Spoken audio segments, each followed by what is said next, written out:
Assalamualaikum warahmatullahi wabarakatuh. Berjumpa kembali dengan Mimin yang akan membahas sinopsis alur cerita Terpaksa Menikahi Tuan Muda Antv untuk episode yang akan datang. Namun sebelum Mimin melanjutkan, untuk sekedar menyambung tali silaturahmi kita semua, Mimin mau tanya dulu nih guys, kalian berasal dari kota mana aja? Tolong jawab pada kolom komen ya, biar Mimin bisa tahu. Di episode kali ini tentunya akan semakin seru, menegangkan, serta bikin kita baper dibuatnya. Dimana kini Kinanti yang akan pergi ke suatu tempat karena ada urusan pekerjaannya. Ia pun berpamitan kepada Tuan Muda Abimana. Maklum saja Kinanti ini takut jika nanti Tuan Muda Abimana ini khawatir akan dirinya. Akan tetapi di sini rupanya setelah Kinanti ini VC dengan suami tercinta, ia melihat Tuan Muda Abimana ini tengah makan banyak sayuran nih guys ya. Rupanya Tuan Muda Abimana yang takut akan dirinya tidak subur ini, akhirnya ia pun makan sayuran yang banyak.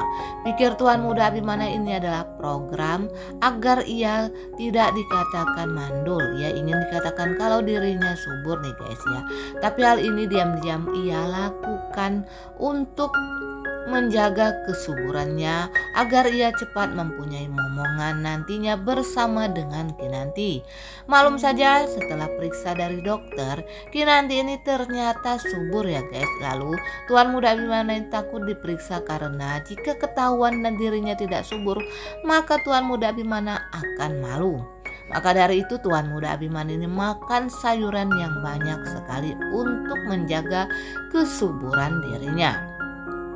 Dan Kinanti yang sedang PC dengan Tuan Muda Abimana melihat Tuan Muda Abimana ini yang sedang banyak makan sayuran ini, lalu bertanya nih kepada Tuan Muda Abimana, "Mas makan sayuran yang banyak nih," kata Kinanti ini kepada Tuan Muda Abimana. Akan tetapi si Akang Gengsi ini ya guys ya, ia malu jika ketahuan oleh Kinanti. Dan si Akang Gengsi pun ngeles kepada Kinanti agar tidak diketahui oleh Kinanti kalau dirinya sedang program untuk menjaga kesuburannya. Dan tidak lupa mengatakan kepada Kinanti agar Kinanti ini hati-hati di dalam perjalanan. Dan Tuan Muda Abimana akan menyuruh David ini untuk menemani Kinanti. Tuan Muda Abimana khawatir akan keselamatan Kinanti jika Kinanti ini berjalan sendirian tanpa ada yang mengawalnya. Sementara itu di sini yang berbeda, si Anita ini diam-diam ia pun menemui si Radit atau si Kumis Lele atau si Dharma ini. Dan ia pikir kalau dirinya sudah aman dan tidak ada yang melihat kalau ia sedang menemui si Kumis Lele. Akan tetapi tanpa disadari oleh Anita, David yang mendapatkan perintah dari Tuan Muda Abimana untuk menyelidiki tentang si Dharma ini pun melihat seperti Dharma yang sedang memakai topi tersebut. Dan David pun mencurigai kalau itu adalah Dharma. Sementara itu Anita dan Dharma ini yang tidak menyadari kalau di sana ada kehadiran David. Lalu mereka berdua pun bertemu di sana. Dan di taman itu Anita rupanya telah membawakan Dharma ini sejumlah uang yang begitu banyak untuk dipakai oleh Dharma. Maklum saja dalam perlariannya Dharma ini tidak mempunyai uang sepeser pun. Akhirnya Dharma meminta sejumlah uang kepada Anita.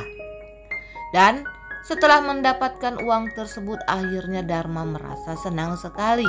Dharma pikir ini cukup baginya untuk menyambung hidupnya yang saat ini benar-benar sudah tidak mempunyai uang lagi. Dan apabila uang itu habis, ia pun akan kembali meminta kepada Anita. Ini pikir si Dharma tersebut ya guys ya. Sementara itu Anita juga merasa kesal karena dirinya selalu diteror oleh si Dharma ini guys ya. Dan kerjasama mereka sampai saat ini belum juga berhasil. Akan tetapi si Dharma sudah mulai meminta uang kepada dirinya. Dan ia tidak bisa menolak permintaan Dharma ini apabila apabila ia menolaknya, ia takut jika suatu hari Dharma ini akan buka mulut dan akan hancurlah Anita dan akan didepak dari keluarga Sudirja. Untung-untung bila si Anita ini didepak apalah. Dan yang ditakutkan apabila Tuan Muda Abimana ini benar-benar marah, maka Tuan Muda Abimana tidak akan segan-segan untuk melaporkan dirinya kepada polisi, sama halnya seperti Dharma. Sementara itu di scene selanjutnya juga akan diceritakan nih guys ya, masalah parfum yang disebarkan oleh Bijumi di kamar Tuan Muda Abimana dan Kinanti ini nantinya akan membuat Tuan Muda Abimana ini marah-marah nih guys ya.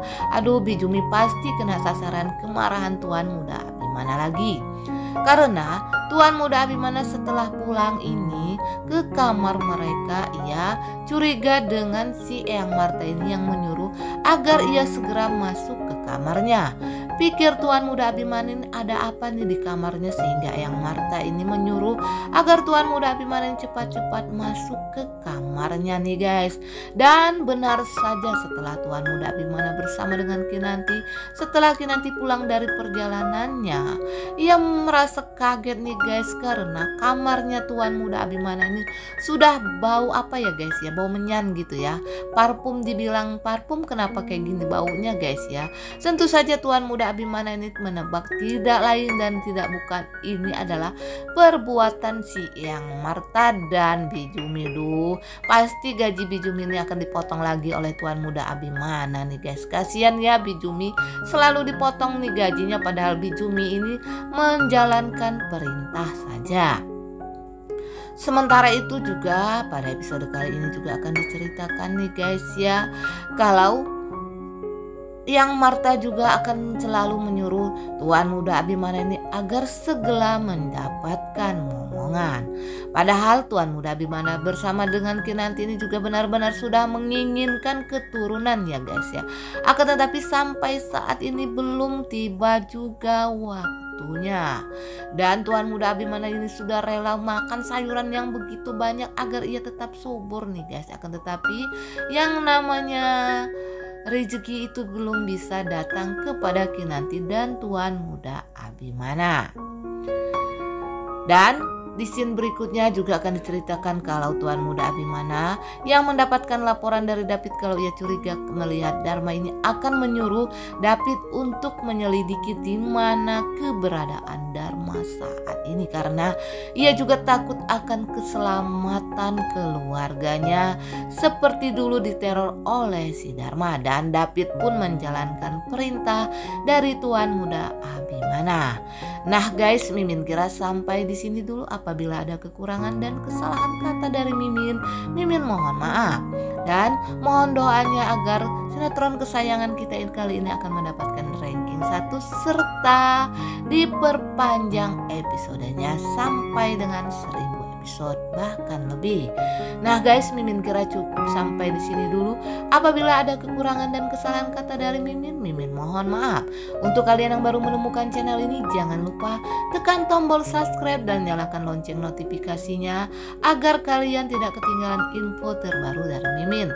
Akhirnya Mimin pun pamit. Wassalamualaikum warahmatullahi wabarakatuh.